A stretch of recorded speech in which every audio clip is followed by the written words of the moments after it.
It's a beautiful kind of wild berry out here in the bukid. Let's find another more.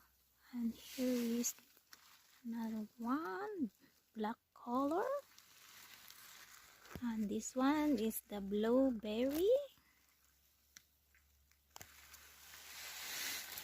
And here is the red gems. So they are all over here in the bukid. That's blueberry.